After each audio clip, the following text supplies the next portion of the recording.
Welcome to this presentation on loss design for single carrier joint communication and neural network based sensing. My name is Charlotte Muth and this work was presented at the workshop of smart antennas in 2024 in Dresden. Let's start with the motivation for joint communication and sensing. At the right here you can see a base station that is actually taking care of both tasks here. So on the one hand, we are transmitting some information to some type of user equipment, which is indicated by the cell phone here. But at the other hand, we are using some of our transmit power, or some of our transmit signal actually is used to illuminate some area of interest where sensing can take place. So if there's an object there, as this dinosaur for example, it reflects some power which can then be received by our base station again. And through signal processing, then we can find out whether there is an object or not from the reflection of our transmit signal. This leads to a type of multi-objective optimization, where we have two sensing objectives in our case. So the object detection, but we also consider the angle of arrival estimation of this object. And on the other hand, the communication. So we want to minimize our bit error rate so that this user has good service. And in this work, we want to analyze some additional effects, especially multi-SNR optimization. So we want to train our networks to generalize very well to different signal-to-noise ratio scenarios, so that we could deploy it in different scenarios. And also multi-snapshot sensing, meaning we vary the number of samples that we collect from said object here, that we need to make a decision whether there is an object there or whether it's not there, and also the amount of samples used for the angle of arrival estimation. We will look into this a little bit more in detail with the system setup on this slide. So on the left again we have our base station. We use QAM modulation, meaning in our simulation that we use 16 QAM to get the information for our communication user on our carrier. And then we also need a type of beamformer to split the power between the two functionalities. So it is fed by the borders of the area of interest of sensing here on the top with the theta min and theta max. And at the bottom, this phi min, phi max are the area where communication might happen, where our cell phone here might be. Then we need to perform an outer product of these both vectors. And then we feed our signal through a one-tap Rayleigh channel and receive it with this type of trainable block in order to detect the different bit. Also, we assume that channel state estimation for the communication channel has already taken place. So we just feed the actual CSI, so channel state information, kappa, which consists basically of the dampening factor of the Rayleigh channel alpha, this RTX, which is the steering vector, and this nu, which is the beamforming vector. Now we add the part for sensing, meaning we take the exact same transmit signal, we feed it here through the sensing channel where the radar cross-section of our object is simulated with the swirling 1 model. And then we collect the number n VIN samples in order to create this memory and then do blockwise processing on this.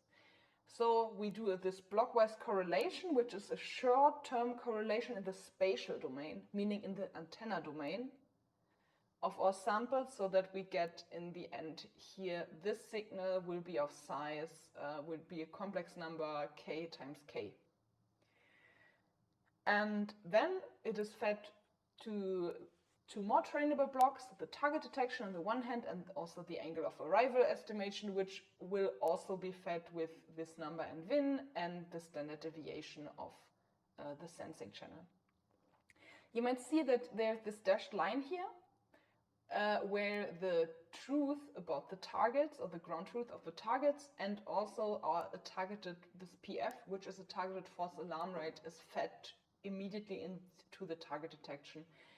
This is only done during training, and it is also only done to correctly or numerically calculate a good detection threshold of this output here, so that we actually get a constant false alarm rate for this trained detector here.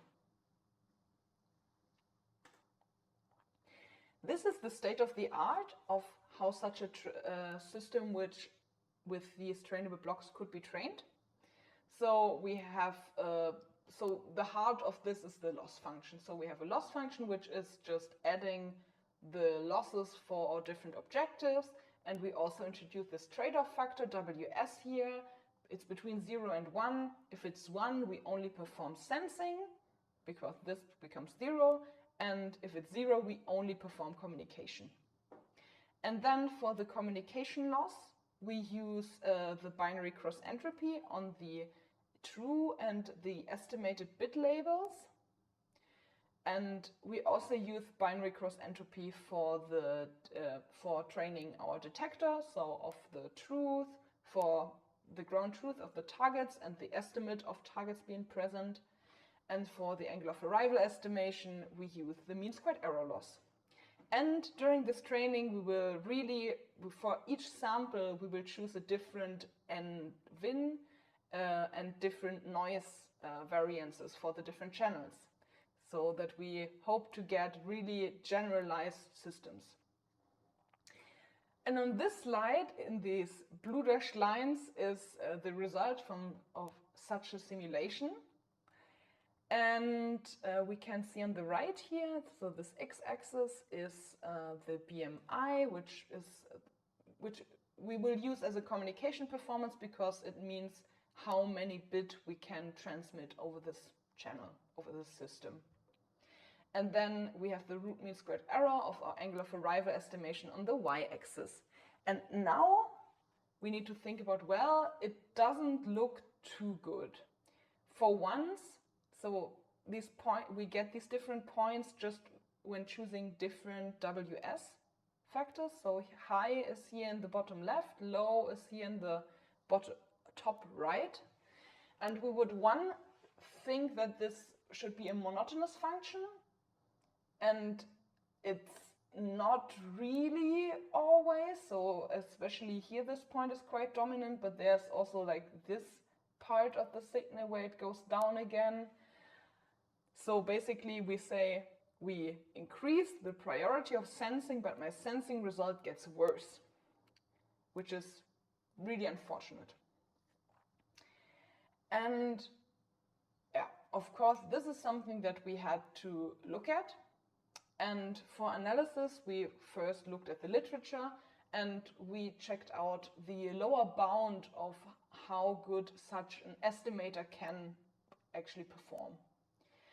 Because we thought, well, if our system would be fully converged, then it would behave similarly to this Kramer-Rao lower bound. And when formulating this, we realized that, well, some of the parameters that we changed during training, so namely this our NVIN and our noise variance, they contribute majorly to the bound. And they also contribute as a factor. And now we need to think at, well, if this is a factor, then if this is a factor basically in my loss term that is left, then this will also be a factor in all of the gradients that I calculate. Which means this actually means we have a pretty significant perturbation of the gradients calculated. So how do we fix it? Well, we just decided that, well, we have this perturbation. This would also be a perturbation actually, but if our SNR is high enough, or if our number of antennas is high enough here, this number of antennas is K, beta is the beamforming gain, and this is our transmit power, then this summand here is negligible. So, and then we consider here our angle estimator as, yes, we take the mean squared error, but for each term we multiply it with the inverse of this factor here. Now that we have modified this loss, we get a new result for, in this graphic here, this is here, this proposed dot, this purple line, and we can see, well, it's monotonous, and also our results for the root mean squared error of our angle estimator are quite a bit better. So this perturbation that we described was actually a problem here, and we could solve it by doing this loss modification. One thing that we can also say is that, well, doing this loss modification doesn't seem to change a lot about the operating points for our communication performance. So if we consider here this x-axis, these 2 points are basically on a similar level than these 2 points. So, but we get this really nice trade-off curve here, which some people might be reminded of this when we really discuss the theory of the communication and sensing trade-off. There also seem to be these types of curves showing up, and we can really nicely see here that, well, if we would do, well, basically what we see here is the power trade-off described by them. Okay, now I'd like to talk a little bit about the results now, a little bit more, after we have modified this system. So on the left here, you can basically see this power trade-off as I've already described. So the blue curves is how much power is sent in the area of interest for sensing, and the pink one is in the area of interest for communication, and we normalize it. And yeah, we can see that at the edges there's some significant curving here. So if I'm already performing sensing very, very well and my communication is really bad, then my overall performance is actually more getting better if I actually prioritize the functionality that is at least working currently. On the other hand here, we can see our beam pattern, which means, where we can actually see this. Here, this purple area of interest is for sensing, and the blue one is, no, this is for communication, and this is for sensing. And we can see if we really increase WS, then we get more power in this than in the communication part, and the other way around. But we can also see that if we prioritize sensing, then basically this plateau here becomes a little bit flatter. So this pink line here is a little bit flatter than, for example, the blue ones.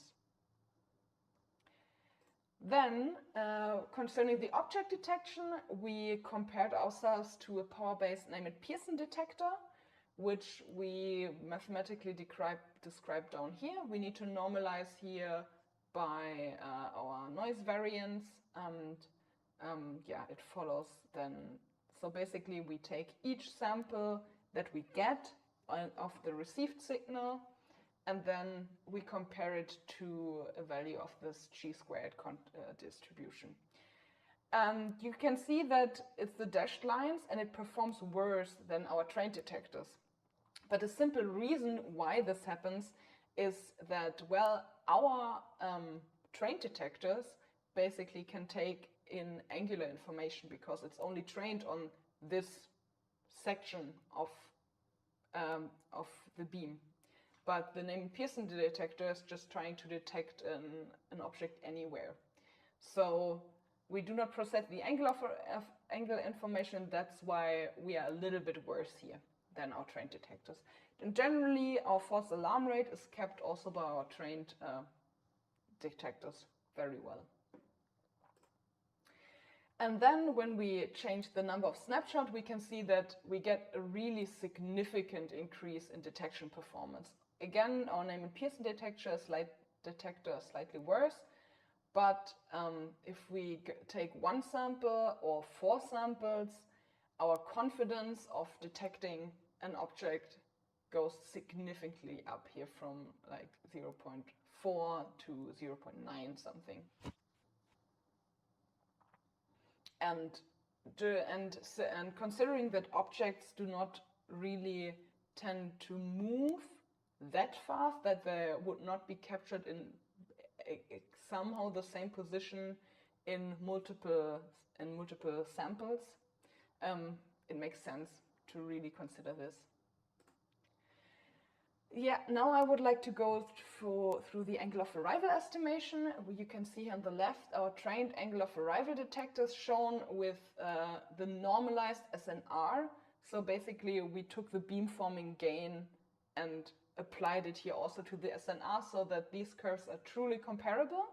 And we can see, yes, we trained all these detectors and they perform basically all similarly, but the one trained for WS equals 0.1 doesn't seem to have really converged for the high SNR scenarios already, which is kind of understandable because in this scenario our priority of the sensing is that low. And then on the right, we compare our angle of arrival estimation with the Esprit algorithm, which we know that for like larger SNR or larger window length can actually achieve camera O bound. But in this scenario here, we are still under that limit, and our neural network estimator performs significantly better for like small window length or like small number of samples considered. So if we choose like 4 or 6, this is like a really low error here. But we are at a very low SNR for this scenario. Okay, this brings me already to the end of my presentation. So to conclude, I'd say we have shown you here this joint communication and sensing system for multiple snapshot sensing that is implemented using machine learning methods. And we have a system that is trained to be flexible concerning these observation windows and for variable SNRs. For you as a take-home message, I'd say that one, we have shown that we have this neural network detection that could outperform our Neyman Pearson benchmark as the angle information could be processed with it. And then also our angle of arrival estimation was really robust in low noise scenarios and it could outperform the Esprit algorithm.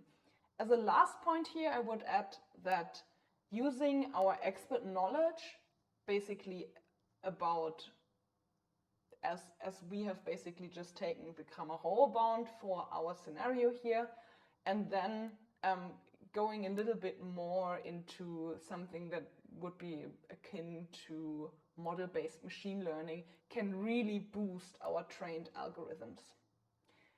So then I would say just thank you for listening.